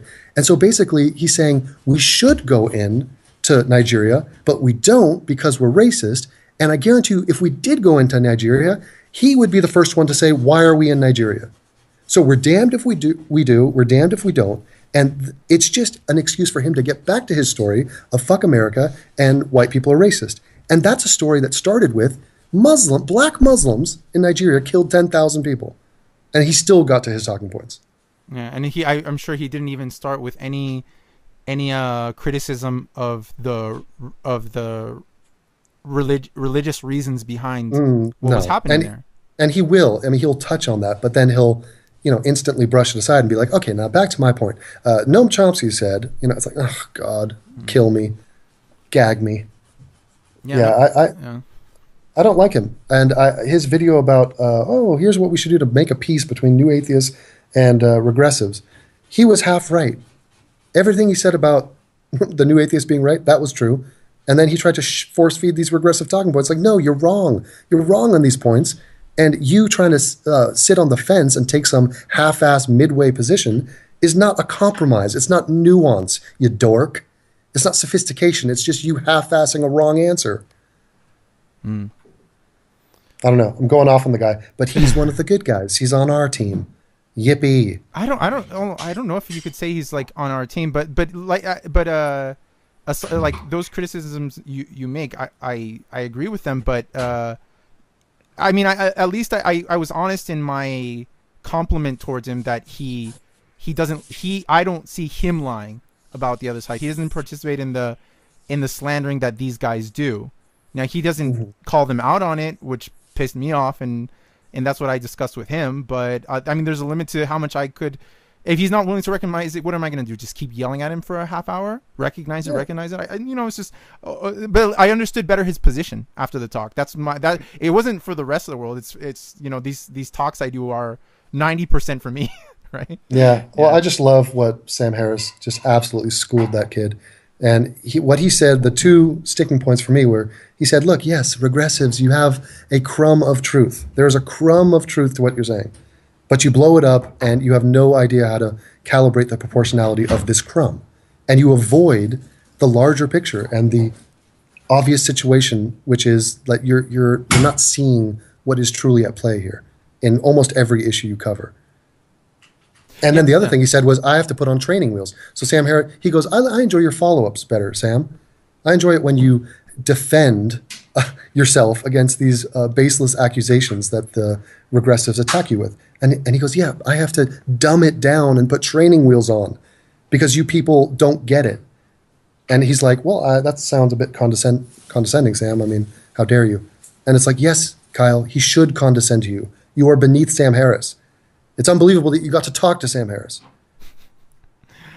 Yeah. That's a crime against humanity. I mean, while I was talking to him, he said something that similar, I think, to Dave Rubin as well. But it kind of shocks me. He says it that Sam Harris, so these guys, Jank, Glenn Greenwald, Reza, will lie about Sam Harris for the better part of a year, and then they'll get all these basically Islamist propaganda assholes to participate in a slander campaign against him, calling him racist, taking out of context, and just flat out lying about what he says. And then Sam Harris will turn around and say, what you're doing is regressive. And he'll say, oh, well, Kyle says, well, you're being since you call them regressive, all these people, now it's equal. You're both participating in a bad discussion because you called them regressive. Yeah. That is shocking too, because personally, like, at one, I didn't ask this to Kyle. I was planning to, but it slipped my mind. I wondered how Kyle would react if what was happening, if people were lying about him, calling him a fascist, calling him a racist, and a massive campaign of taking him out of context. How would he react to that? And how would he react to, let's say, me or Dave Rubin saying, well, Kyle, there's some truth to what they're saying, or I'm not going to discard them completely of calling you a Nazi and a fascist because, they're in favor of gay marriage. It really, because it might just be me. And I know it's you. But I might be me because I'm half Arab and half Latino, so that I'm nothing but like if you come after me, I'm not gonna be Sam Harris. If somebody calls me a Nazi and a fascist, I know obviously because this has actually happened to you versus me, I'm not gonna call this person a regressive. It's gonna get ugly. And he just saying, and Kyle's just like, well, you called him a regressive, so equal, same thing. Yeah, You've played the equal amount of tactics on these people. What? No.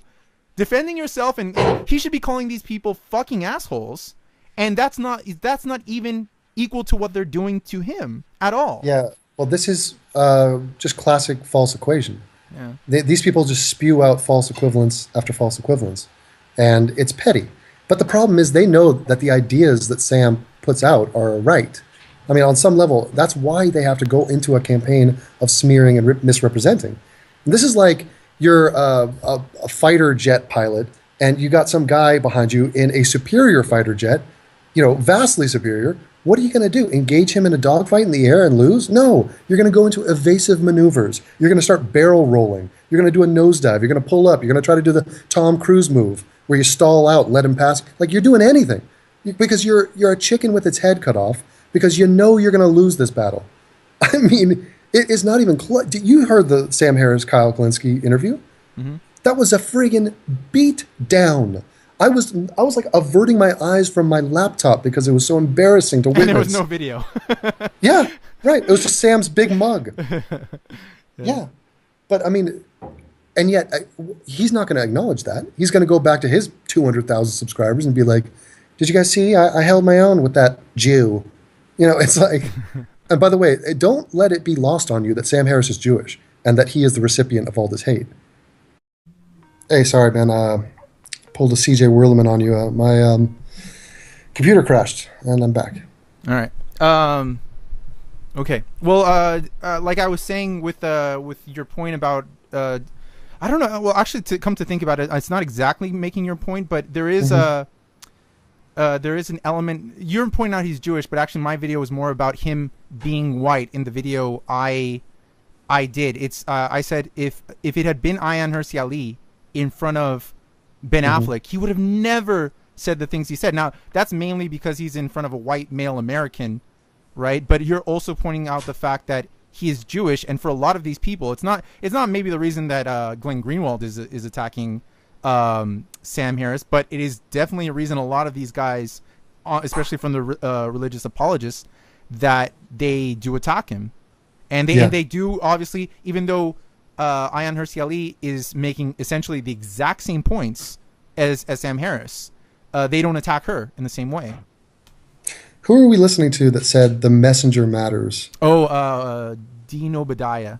I'd never heard of that guy before. Oh God, yeah, on CNN. That's right. Before that CNN interview. Yeah, and apparently he's like fancies himself as some Muslim apologist or a moderate Muslim. And he also supposedly is some comedian.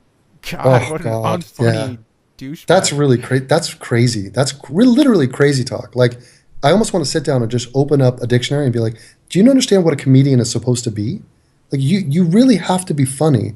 It's like saying you're a butcher, but you don't touch meat. Like, you don't engage with meat, but you're a butcher. You laugh about the fact that Jimmy Dore is not funny, but seriously, he is seriously not funny. I know, it's depressing. It is, yeah. He's amazingly not funny. How is that guy a comedian? Like, it's not that I don't like him. Even it's just, even if he had nothing to do with the Young Turks and never said a word about Sam Harris, he would be impressively not funny to me. Yeah, no, honestly, I'm trying to like legitimately think about how he can maintain a career as a comedian when he's that unfunny, and I don't know. I mean, it depends what you mean by career. I mean, right. he goes and does random gigs at places, I'm sure, like old folks' homes, but it's like, well, I guess there's a reason he doesn't have like HBO specials and things like that, and he's on the Young Turks talking about things he doesn't know. But off the top of my head, I mean, there's thousands of comedians you could bring on that show to actually add some comic relief, which reminds me, like, there's a lot of times in movies, there's an actor that they've brought onto the movie to be the, quote, comic relief, and they're painfully unfunny. So it backfires a lot. I mean, not everybody can be a comedian. Like, we were criticizing journalism before. Like, not everybody can be a news person or a journalist. You can't just say you're a journalist and then poof, you're a journalist.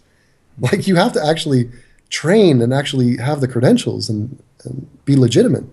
So yeah, I mean, Jimmy Dore, I don't know. I mean, maybe I'm personally biased against him because I hate his ideas too. No, I never thought he was funny. Yeah, no, objectively, he's not funny. That is true. what was it gonna? Yeah.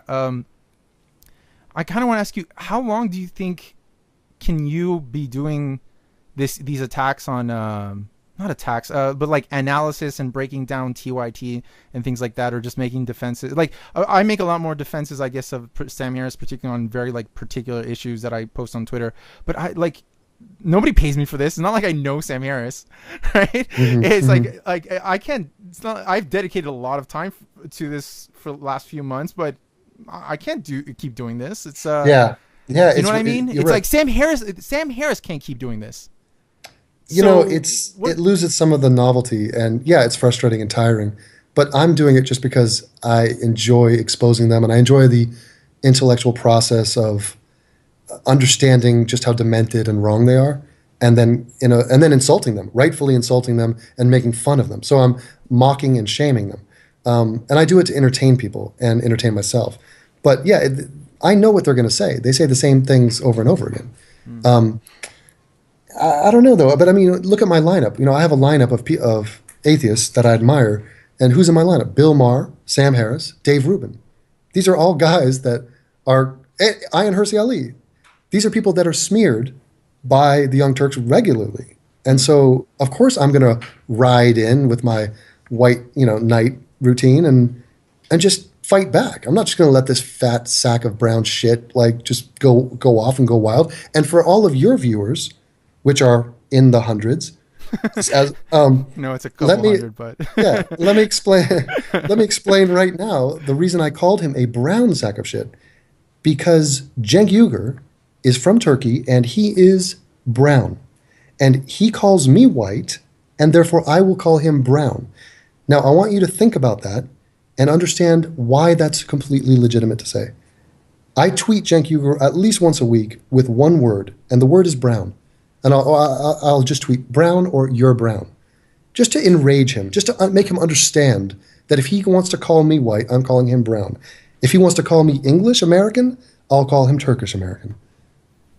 Anyway, got that off my chest. Yeah, but I think let me use that to tie something like back to similarities between us. And I really want to, because I was hoping to do this at the beginning, but we sidetrack a lot to other topics. Is we both have kind of a similar background in some things, but also we have a very there's no word for this, but we're kind of like anti-racist absolutists, I guess we have to say now, which is just being anti-racist. But that's not enough to say anymore, because now racism is, for a lot of people, they're trying to change the definition. But we're against sexism or racism in its absolute form, and you don't put up with racism against white people either. And there's a lot of people we know, and a lot of these people are non-Americans. No, and that is not surprising to me. But you have, brown people or black people from foreign countries telling you, I agree with you. Racism is not okay on any level, and it shouldn't be directed towards white people either. Yeah, and it seems so painfully obvious and so redundant for you to even say that, because you and I never thought I would be in a conversation massively on a global level where I have to say this and direct it to millions of people. And that is because you and I were raised as true bloods in Los Angeles in the same era and went to the same college. And, we have shared experience, and this is readily obvious to us. And we are well traveled. We have lived on multiple continents during our lifetime. And we are of a certain mature age where we are not as young, dumb, and full of cum as we once were. So, put it this way. You want to talk about racism? You think racism is a white phenomenon, that it's just white people being dickheads to blacks? Why don't you go down to Argentina and ask any Argentinian what he thinks about Bolivians, or what he thinks about people from Peru? Or in fact, I'll ask you, a Chilean, what he thinks about somebody from Peru. And what your answer is going to be is going to, if you were white, you would be called a racist for that answer. And people don't understand that. Well, they don't understand a Latin American can be racist towards other Latin Americans. Well, not just that, but like in Chile, for example, when people say racist things against Peruvians because of their skin color and because of their ethnicity or whatever, people don't even refer to it as racism. Sometimes I'll point out racism in Chile and people kind of just give me a weird look like they don't even know what I'm talking about. And this is because I lived in the US. I'm not less racist because I lived outside the US.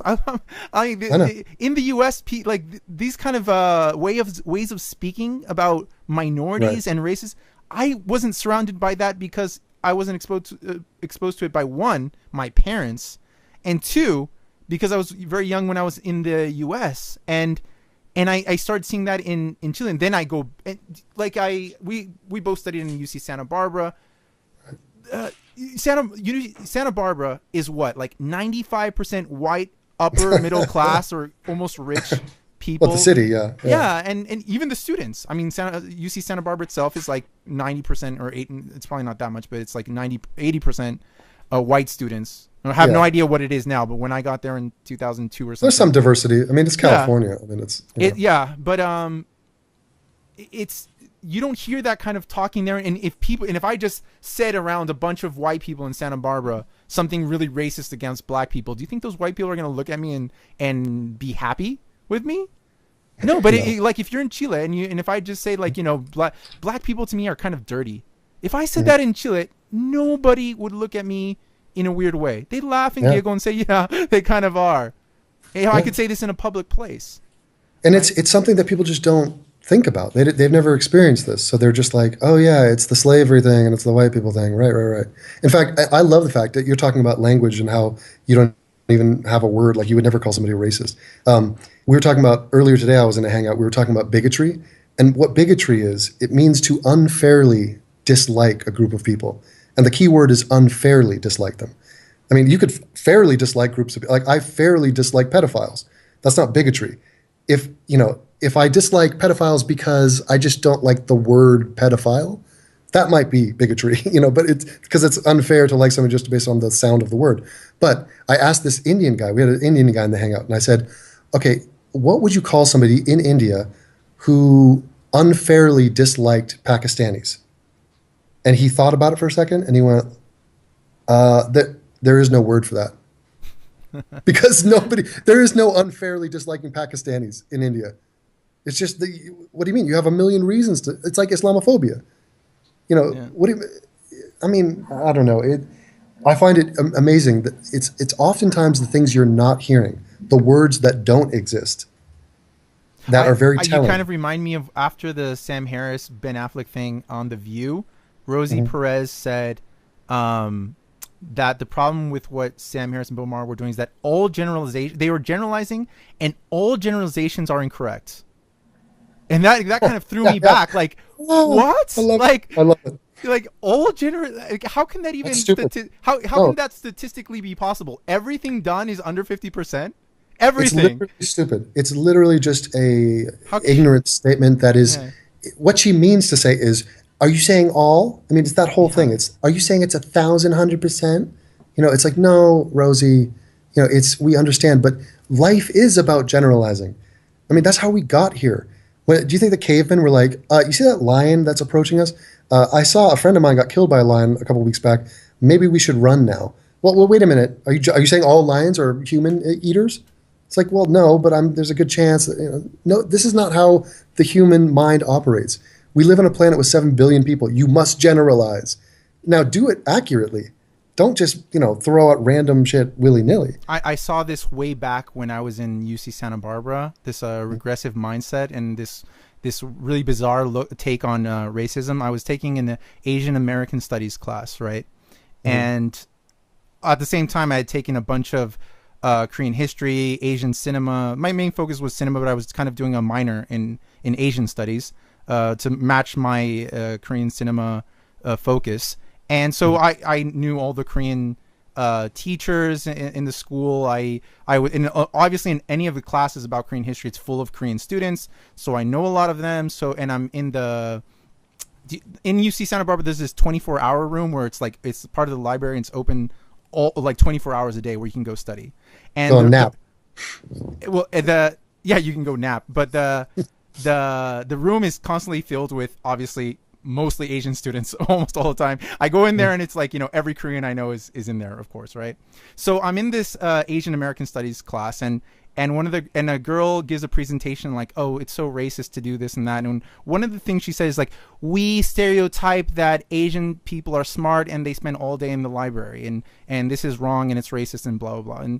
And I throw up my hand and I said, well, excuse me, I'm studying a lot of taking a lot of Korean studies classes. It's my minor. I know a lot of the Korean students and teachers.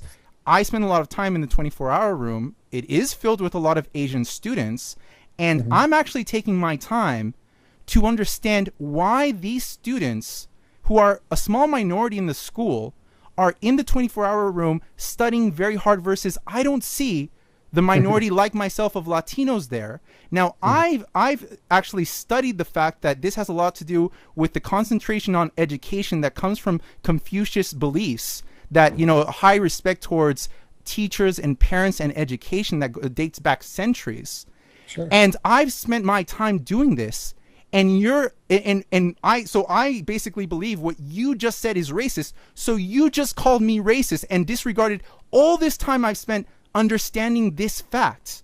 Yeah. And she just looked at me like, she just thrown back, and she didn't know how the fuck to respond to that. But I was offended, obviously, by what she said. She basically said my thinking about this was all racist, when she had done no legwork on it at all.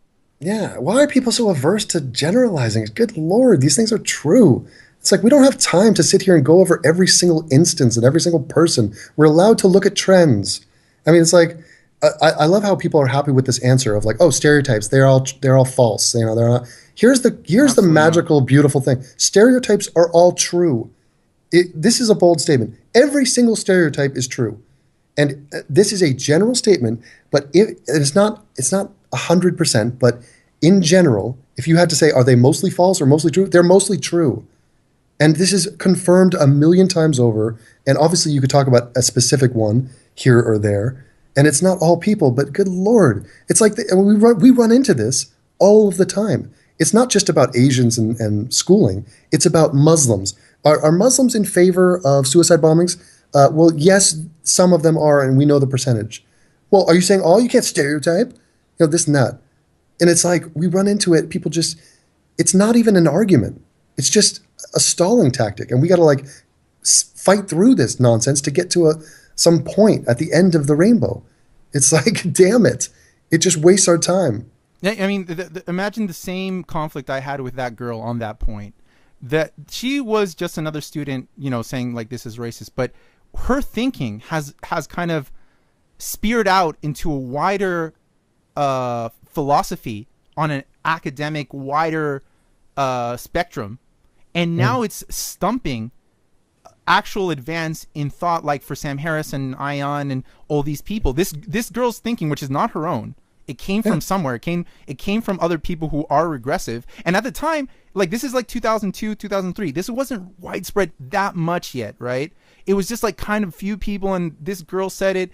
But now it's expanding to this disgusting thing where, and that same thing I was telling her about studying Asian philosophy of Confucianism and their concentration on education. Now there's some writer somewhere who wants to actually study this in profound. Somebody's calling him racist for doing it. It's widespread now. And history repeats itself, and it's tragic. I mean, it's like, but this has always been going on. Like, humans are so mediocre. They're so sub-average. They're just like, they're not bright thinkers. I mean, look what happened to Galileo. Galileo, he's innovating. He's making scientific breakthroughs. He's talking about the universe and how it all works.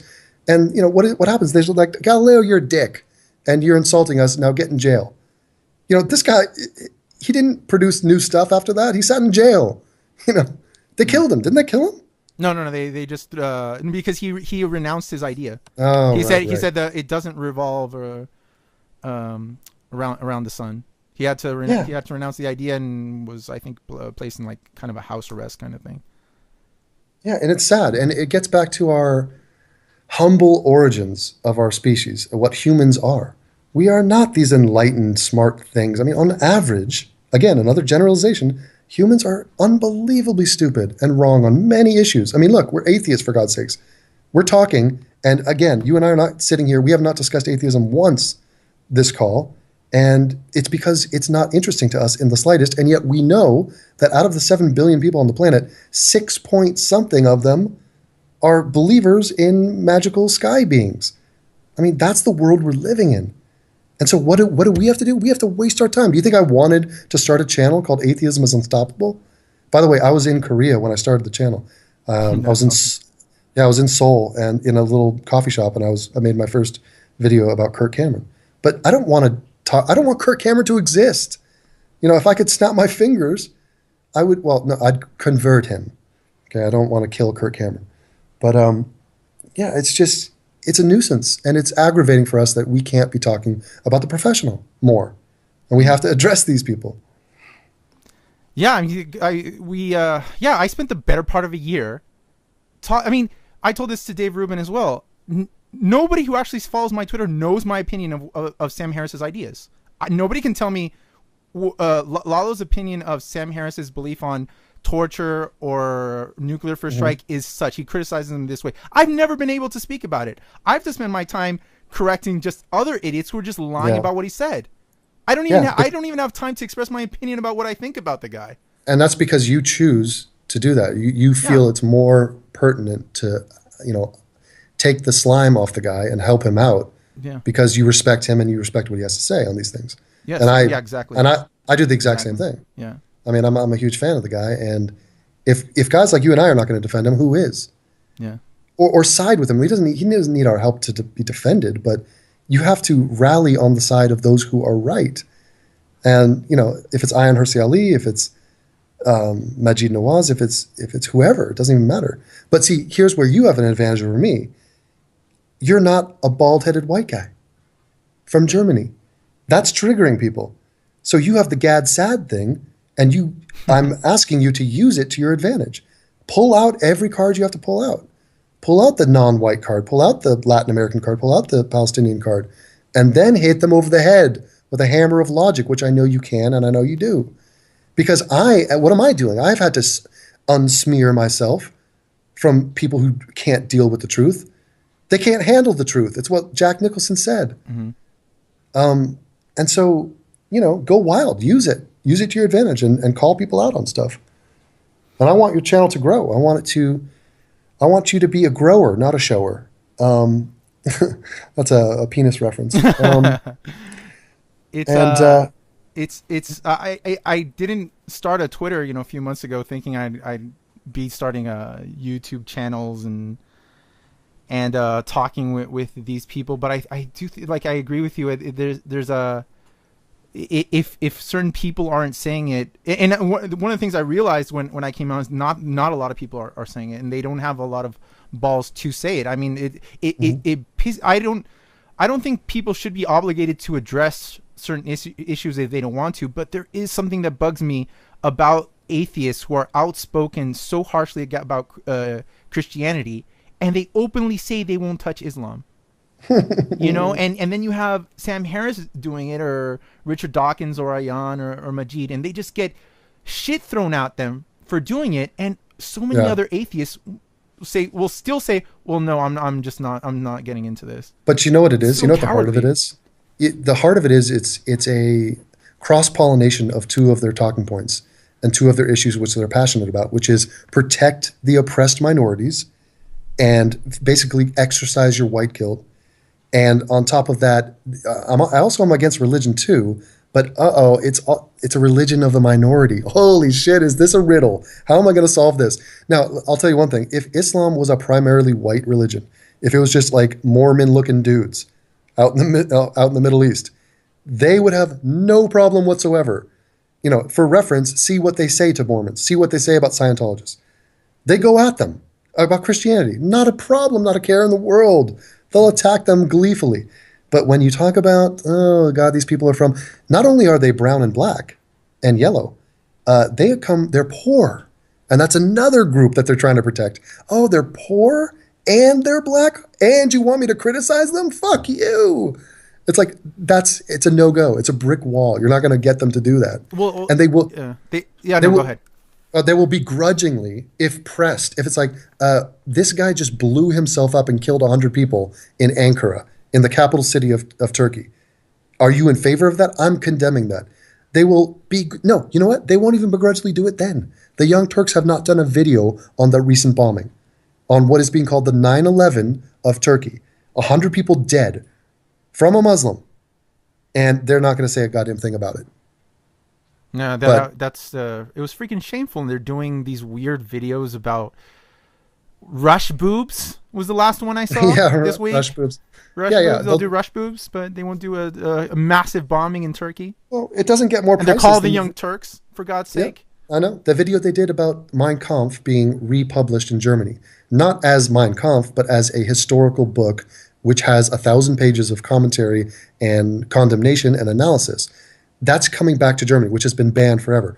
Now, they are not going to do a video on the fact that Mein Kampf is a bestseller in Turkey, in Indonesia, and all throughout various Muslim countries, has been flying off the shelves because of the anti-Semitism and the fact that they're like, wow, that guy really had a good plan going with the Jews. Let's support that and read that. They're not going to do that video. And that is, and again, it's not a lie. You know, it's not a lie that Germany is republishing this book, but it is an absolute disgrace that they're not, just simply not going to talk about the best-selling nature of Mein Kampf for the decades following World War II in the Muslim world. It always impresses me when I hear, like, because Nazism is used as kind of the primary example of evil. Yeah. Anything that Nazis did is an example of evil. And what are they? They're anti-Semites who believe that they are the chosen best people on earth. Now, you have Islam. You believe they are the chosen best people on earth who are raging anti-Semites. Yeah. Then or you have the Christians, also believe like they're the best. Also, they've been historically raging anti-Semites. Even communists, even communism. They believe, like, communism, they believe is the best economic philosophy of all time, and communism has also been raging anti-Semitic. Just look at the pogroms in Russia. It's like, and any of these philosophies are 1,000 times worse than Nazism. I know. Honestly, it's really that's the way it is. And I mean, what are you going to do? I mean, what can we do about that? I mean, the poor Jews are getting picked on constantly all around the world, and thank God they have the army that they do. I mean, that army is just the end of the conversation. It's like, okay, yeah, you hate the Jews, yeah, we've heard it before. Come at us. You know, we got our guns ready for you, and I don't know. I will continue to do videos on that topic, but really, it's amazing. Talk about the motherload of bad ideas. It might not be Islam; it's regressivism. I mean, they might, be more in line. It was Christopher Hitchens when he was talking about Islamophobia. I think he said something that reflects like what you're talking about now. Is it's not the barbarians at the gate who are the problem. It's the apologists at the gate who are holding the door open for them that are the problem. Gleefully holding the door open, who claim to be on your side, but say, yes, please come in, barbarians, into our house of logic and rationality, and destroy everything we believe in. It's a no-go zone. It's not going to work out. The marriage of ancient death cults ideologies with modern-day humanism, it's not. No. It's like, don't try that. That's not going to work. There's an issue you've been pushing that I've tried to push myself is that even the atheists that we associate ourselves with and agree with a lot of the time, they will pussy out themselves, and this could be because they're not purebloods, is that they will say, I'm not against Muslims, I'm against Islam.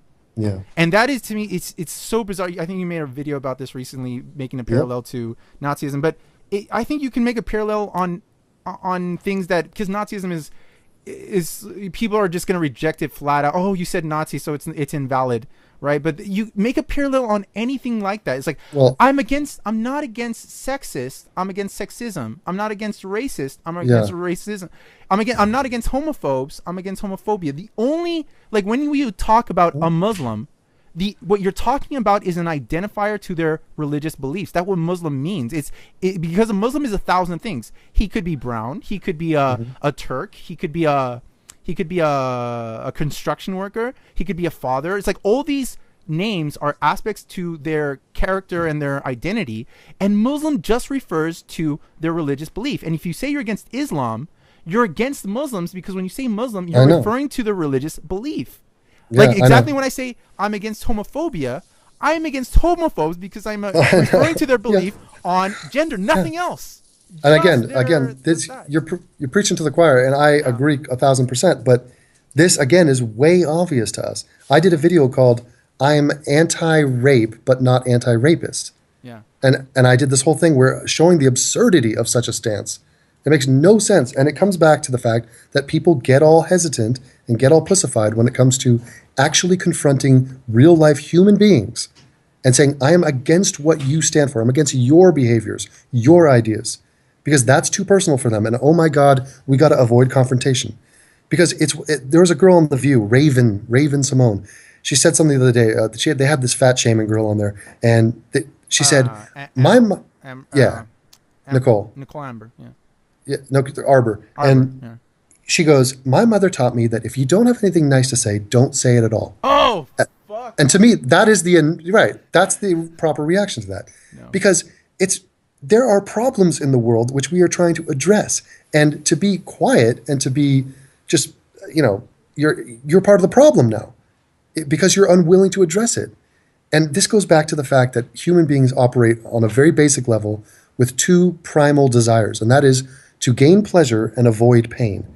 And what they see when they hear a guy like you or me bringing up an issue and saying, wait, I'm against these Muslims for this reason, I'm against rapists, what they hear is, this is a problem. So to avoid the pain of listening to you talk about a problem, I'm going to shut you up. I'm going to shame you. I'm going to make you feel guilty about something and just get you. If I just get rid of you, then the problem's gone. It's like you and I, right now, we could talk about child rape right now, or human sex slave trafficking. We're not going to talk about that. But the fact that we're not talking about it doesn't mean it doesn't exist. This is such an intellectually cowardly position to take. And yet it's like the core thing. That's what they're doing all the time. It's such a bizarre thing to say. Well, if you don't have anything nice to say about child rapists, don't say anything at all. Yeah, that's what they're saying. That's what they're saying. Yeah. It's uncomfortable truths, and they're deeply uncomfortable about it. Yeah. And there's many things going on here. It's regressives, it's social justice, it's Generation Pussy, which we're in the middle of. It's people that are incapable and feel powerless. I think that's what it comes down to. They are scared. They're fearful because they don't want to talk about problems they can't solve. What's the point of you and I talking about Israel? We can't solve it. So they feel frustrated. So they try to rig the system in such a way that I want to have more power than I actually have. And they use language to try to get to some promised land where they feel like they've helped somehow in a weird, I don't know. It's bizarre. Somehow it satiates them mentally. It doesn't for me though. I mean, to me, I see what they're doing and I call them out on it. Yeah, I mean, yeah, but I don't know to what degree we can. I think now I'm more optimistic about the effects people can have on it, maybe through internet, despite all the crap on there. Yeah. The internet is let's get it straight. The internet is great, it's wonderful, but it's also a bathroom stall. It's a public global bathroom stall where everybody's writing a message anonymously. And, the average maturity age of the internet is 12. We're all getting sucked down to the lowest common denominator. It's not an enlightening thing. It's not like a mob. If I said mob to you, you don't think a mob of scholars, a mob of intellectuals. It's a mob of idiots. It's a mob of barbarians. And that's what the internet is, essentially. It's anonymous people interacting on a global scale. That's a mob. It's not. Let me ask you about the not just the internet, but the kind of the way we interact and the way we use it. Mm-hmm. And you're on Twitter, and you've alluded this a lot to this is people who use their real face. I straight out started using my real name, my real face. I show my face on video, and for some reason, all these. Who knows who they are somewhere in the world comes to me after what I've said, and they demand certain things from me. You shouldn't say this. You should do this. You should not talk like that. And it's coming from some cartoon icon with some fake name. Yeah. And I don't even know who this person is. Who knows how old they are? Who knows where they live? But they demand certain things of me. Right. So here's what you're doing now is I respect, and you're putting your name out there, and just like I am. And what it means is you are playing for keeps. This is going on your permanent record. Yes. What you are saying now, you're standing behind. So there's going to be somebody watching this right now. There could be some brony out there who is anonymous and is some random beta male from some, garbage city in the earth. He's going to make a video, and he's going to title the video, Lalo Dagach is a racist, xenophobic cunt. And that's going to sit on YouTube, and it's going to get keyworded. And now, guess what? Your next girlfriend, when you go on your first date with her, she's going to type into Google, Lalo Dagach, who the fuck is this guy? Oh, he's a racist, xenophobic cunt. Why am I going to date this guy? So now this has an impact on you. But you are at least man enough to stand behind what you're saying and take the personal repercussions that come with stating your beliefs. And now that's perfectly good. What's scandalous is that people that are not putting their name out there are willing to slander you for that. And that's what the internet is. Or that same person who made that video makes it under a cartoon character with some know-nothing name, and he can just piece out of the conversation. That's right. And now the internet is a place where, look, a guy who reveals his name could criticize you and label you all those things, and you still can't stop those keywords from getting out there. Right. So, but that's not what happens. Like 99 times out of 100, it's an anonymous guy. Because when they're anonymous, they're brave. They're Genghis Khan. And when they have to reveal their name, they're like, oh, well, why are you picking on me? Well, that's not the rule. So you were on the skeptic fence, and one of the guys on there, like, you guys talked for maybe an hour about you blocking people, right? And I was kind of like you had some kind of obligation to engage with people who question you, and to some degree, first of all, I have no obligation to address anyone. I totally disagreed with that. But on top of that, even if I wanted to engage with that person, I think it's a good practice to kind of say, okay, then let's talk about this. Let's go on a Google Hangout with your real name on video and take responsibility for what you're saying, like I am, and then we'll debate. Why should I engage with you with essentially some anonymous nothing? You're nothing on. You're just a Twitter feed with no responsibility, but you're demanding that I interact with you. Yeah, no, it's totally true, and they will never do that. And I do debate people. In fact, you're talking about a podcast where I was engaging with people that disagree with me.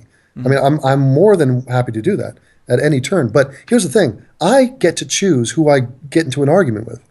I'm not going to wake up in the morning and just because some jackass wants to insult me and be disrespectful and say, oh, you're wrong and fuck you and here's a bunch of reasons. I don't have to talk to that dick. Well, are you kidding me? I value my time and my life, and I choose. And it's like, if you're not going to come at me respectfully, for starters, then get the hell out of my life. That's A. And if you're not going to reveal your name, I have no respect for you to start with. So, I don't know you. You're a stranger. It's not like my dad's calling me up saying, Devon, I have a disagreement. And I'm like, you're banned, Dad. Get out. That's not what's happening here. These are random scumbags on the internet. Yeah. To me, it was very different to change from Facebook to Twitter to talking with people I don't really know, because before I was just using Facebook, and I know the people on my Facebook.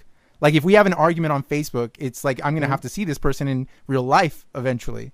So we're not that quick to just block one another or throw shit out or call me. They're not going to call me a racist outright. No, but this is why. This is why nobody engages anybody on Facebook.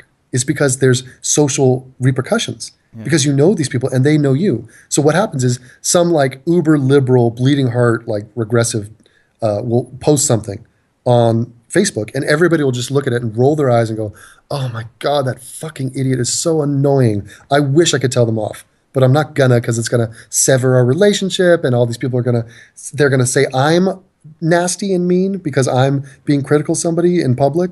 And so I don't want to deal with that. I don't want my grandma seeing that. All that stuff comes into play.